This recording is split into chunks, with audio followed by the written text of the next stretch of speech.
আলাইকুম রহমতুল্লাহ বারকাতুহু। আপনাদের জন্য নিউ ভিডিও মক্তবের বাচ্চাদের কাছে। আসসালামু আলাইকুম। ওয়ালাইকুম আসসালাম। আচ্ছা, উজুর কটা ফরজ বাচ্চাকে আমি জিজ্ঞেস করব, অবশ্যই আপনার ভিডিও দেখুন। আচ্ছা, উজুর কটা ফরজ? চারটা। চারটা।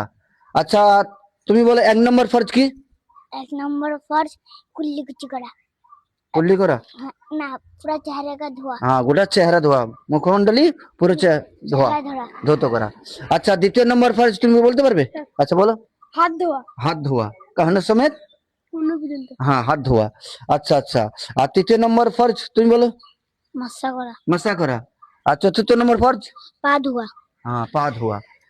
দেখুন, অজুর ফরজ হচ্ছে চারটি। অনেকেই আমরা জানি না, অনেকে অজু করি, অজু করে নামাজ পড়তে যায়, কোরআন পড়তে যায়, মসজিদে যায়, কবরস্থানে যায়, আরো কোথাও পবিত্র স্থানে যায়, কিন্তু অজুর ফরজ কয়টি এখন আমরা অনেকেই ভালোভাবে জানি না। অবশ্যই অজুর ফরজ চারটি, অবশ্যই আমাদেরকে জানা দরকার। অবশ্যই আপনি ভিডিও দেখবেন এবং যদি না জানা থাকে অবশ্যই আপনি জেনে নেবেন। আসসালামু আলাইকুম ওয়া রাহমাতুল্লাহি ওয়া বারাকাতুহু।